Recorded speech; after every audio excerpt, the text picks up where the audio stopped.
Any questions? Senator Hunt. Thank you, Chairwoman Sanders. I have a question again about the text of the bill. Under section, oh, it was section 4. Yeah, under section 4 of the bill, would a school be allowed to designate a bathroom as unisex or a family bathroom? Yes, and that is in the amendment. As long as there is a group male and a group female. Okay, so it can't say... It can't say all of the bathrooms are unisex or family. Okay, so there can be a unisex bathroom if there's also women and men? Correct. Okay. Can a bathroom say, this bathroom has urinals, this one doesn't have urinals? It would depend on how you wanted to write it. What about just like that? It would depend on how the school wanted to write the policy. Okay. How would you prefer they write the policy? Well, if you say urinals, you're assuming male. So I would You're want assuming to make, male. Okay, then you would have to say male. Okay.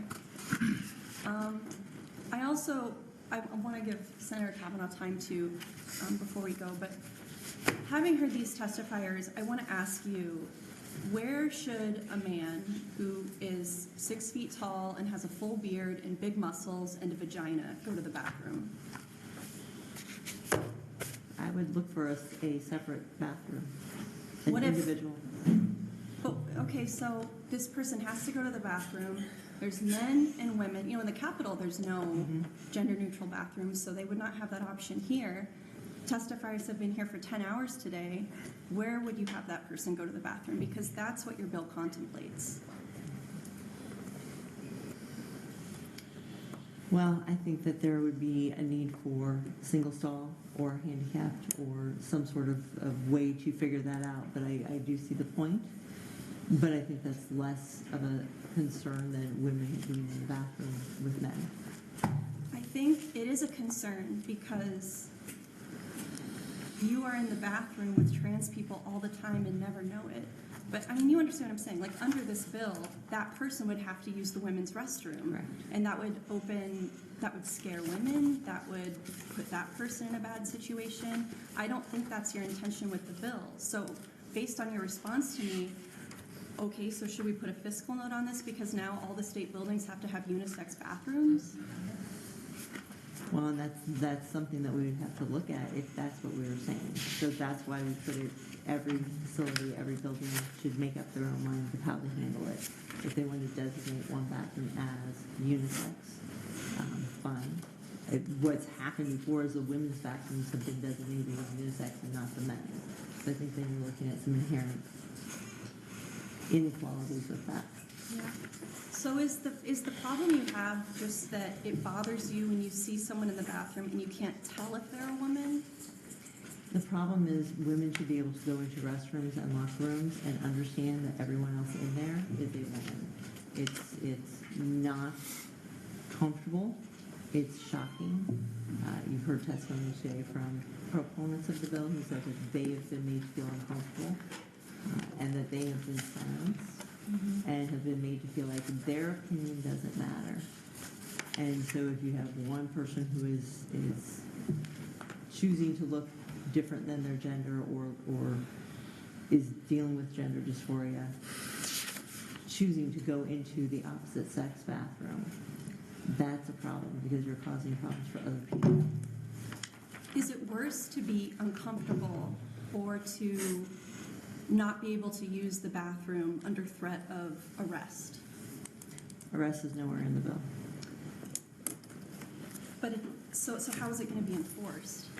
Well, that is something that the policy decisions for the schools, for the state agencies would have to make.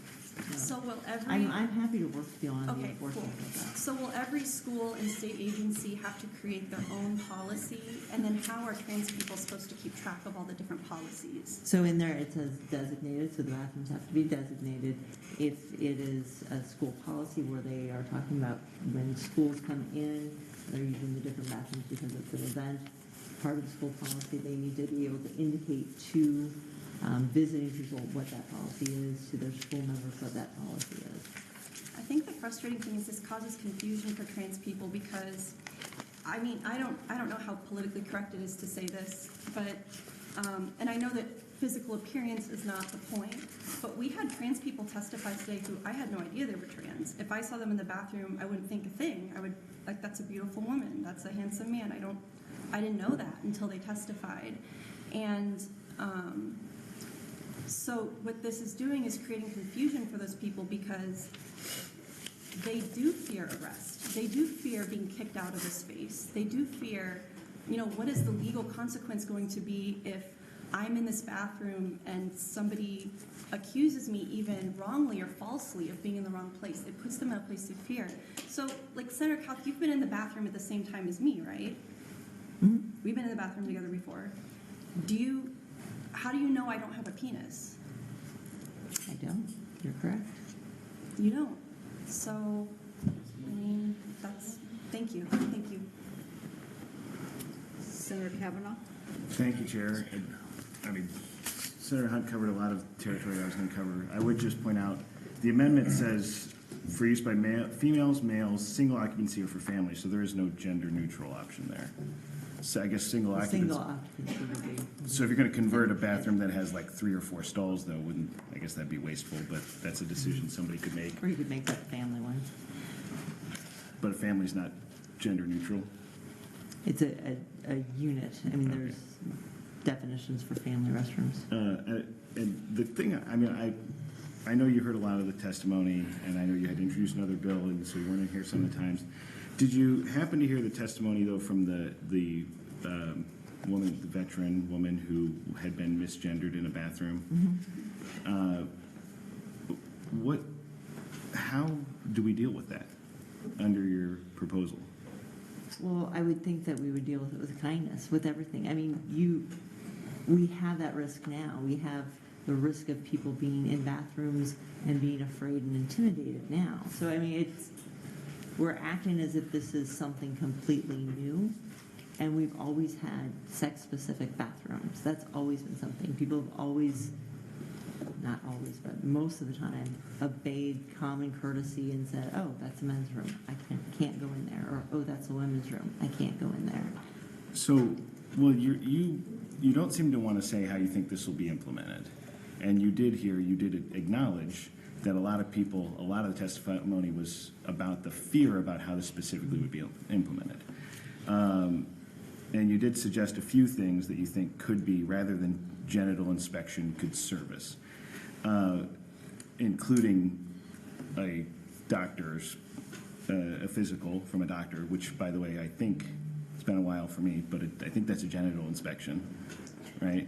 But everybody who plays sports has a sports physical. Right, but they don't get it to go to the bathroom. Right. So then you would use a birth certificate at the school. So, okay. So every school then would have to keep a record of what everybody's gender was at birth. They do now. Well, I don't work for the schools, but okay. And so in your imagination, in Millard, some kid goes in the bathroom, another kid thinks that kid's in the wrong bathroom. They report it to the school, then what happens? Then the school would investigate.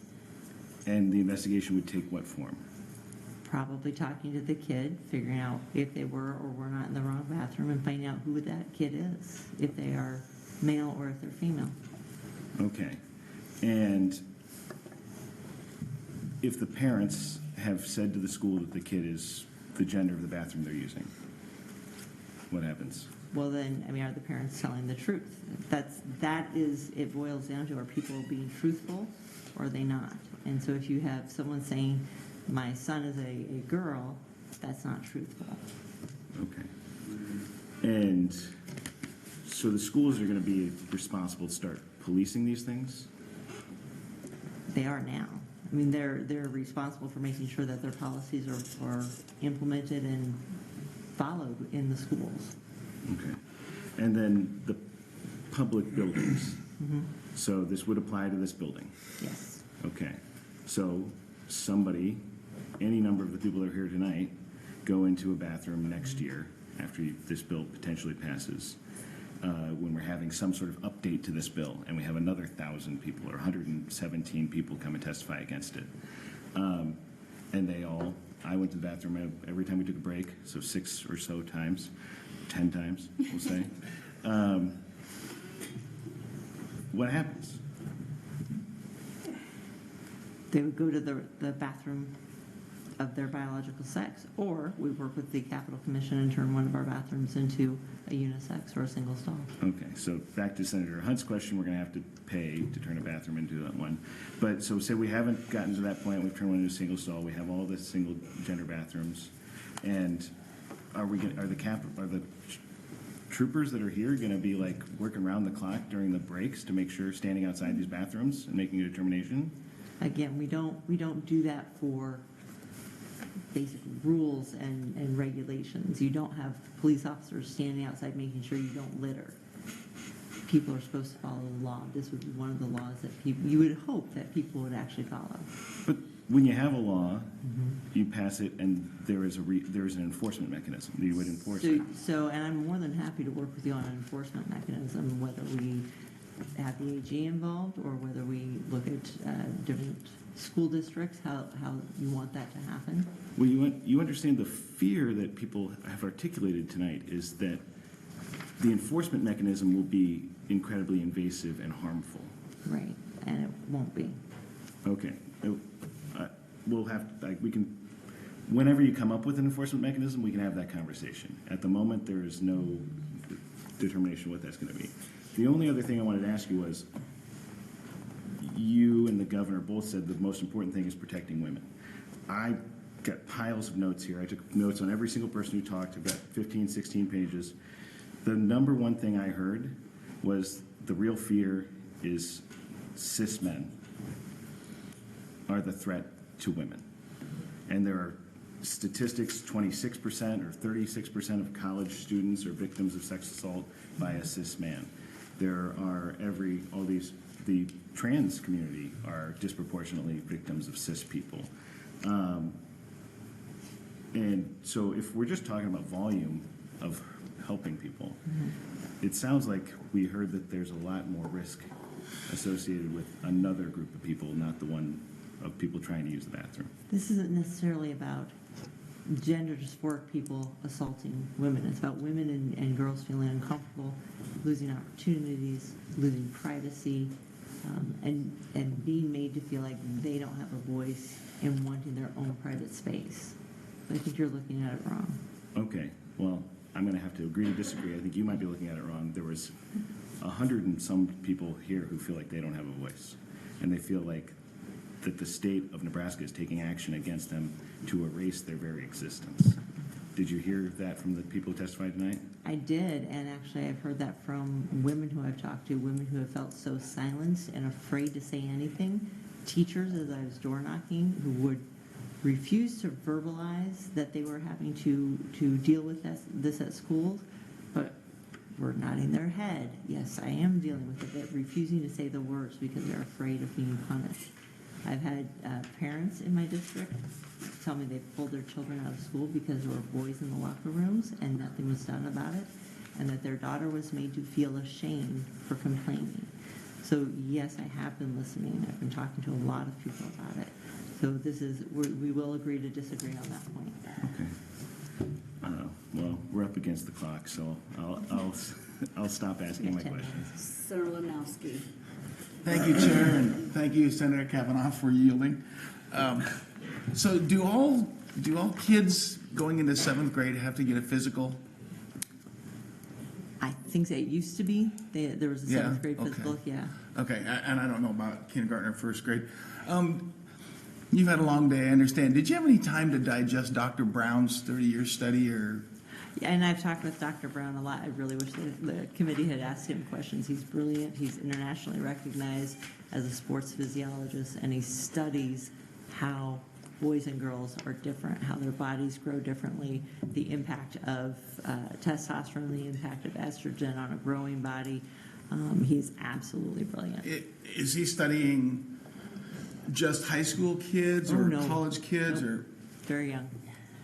So he's analyzed the athletic records of, I believe, 6th, 7th, and 8th graders, and even very young, there is a physical difference between male and female.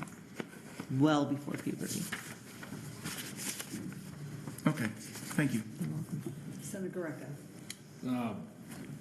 Slade, just a couple comments. I think that you felt real fear over what an enforcement mechanism to this bill would be like. So you said you're going to work on addressing some of those concerns.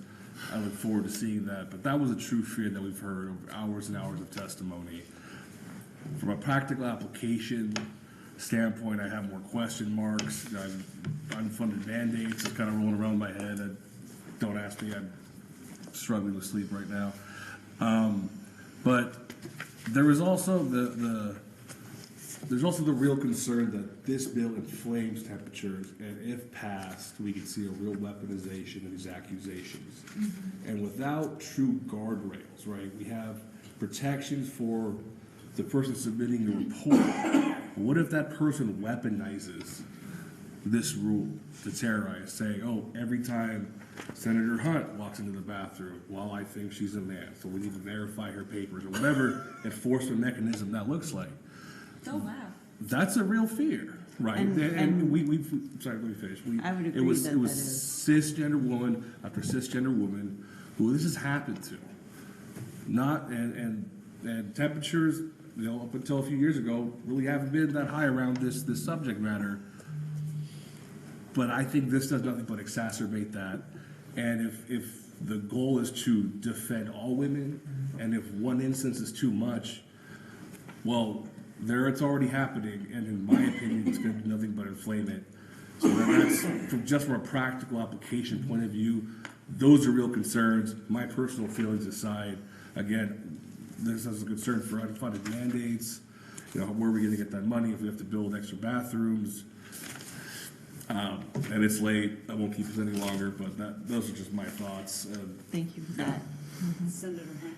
Thank you. I have another question about Section 8 of the bill. So we have state agencies in Lincoln and Omaha, all over the state, that rent space from private buildings, from private offices. So how would we ascertain that the bathrooms are up to code in the private buildings that state agencies are renting throughout the state?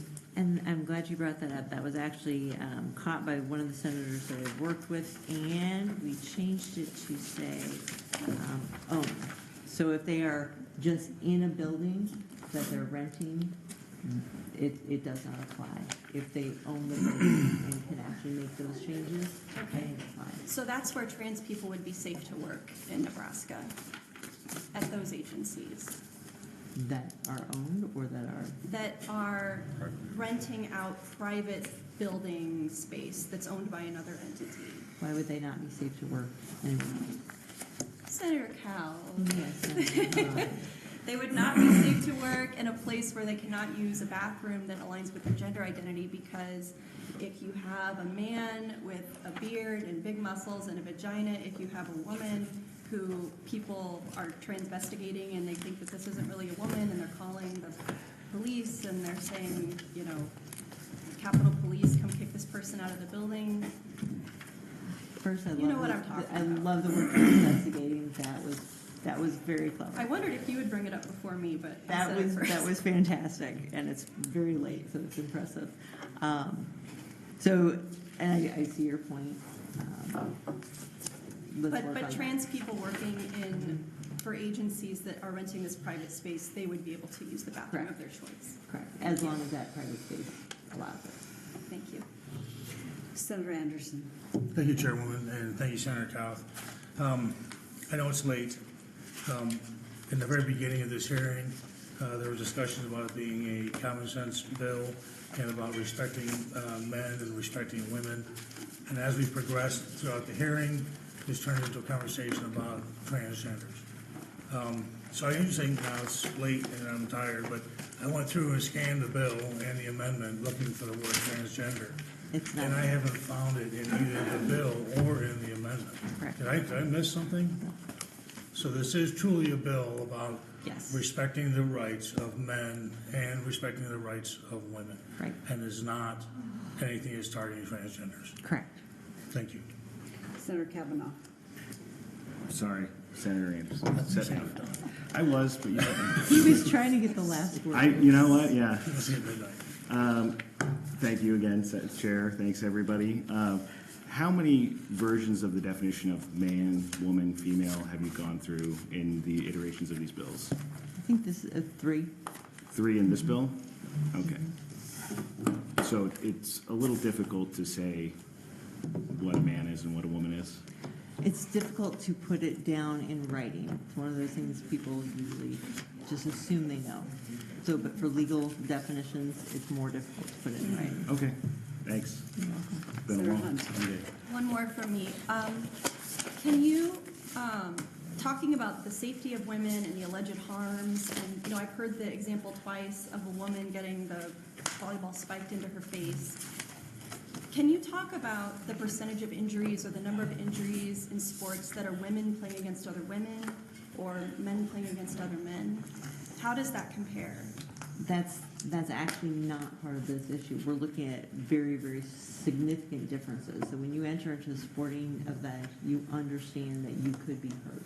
If you're playing with people with basically your same level or your same biological abilities, when you are playing against someone who is significantly different, you heard Amelie Kaminsky talk about, and she voluntarily was playing a men's team. They were working on improving themselves, and she was hit so hard it tore her, I think it was her Achilles or one of her knee.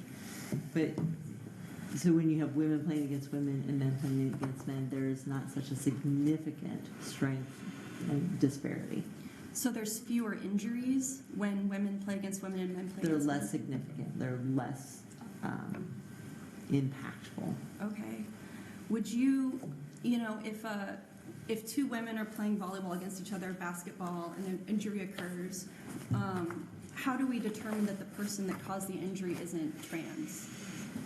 Well, that's what the bill is about, is making sure everybody on those teams is the same sex. Would that be a flag to you that that person should be maybe double-checked, do the cheek swab, do the genital inspection, whatever No. is called for? No, because if the bill is in place, you wouldn't automatically assume if somebody is better, they're a boy. You would say, wow, they're better. That's impressive. So this would fix that? That's what I would hope. Okay. Okay, thank you. Any other questions? Going once? We have like 4 minutes. I was just saying we could left. take it to midnight. Today. We can go. 11:59. Thank you, everyone. Leave something This this closes the hearing on LB89. Thank you.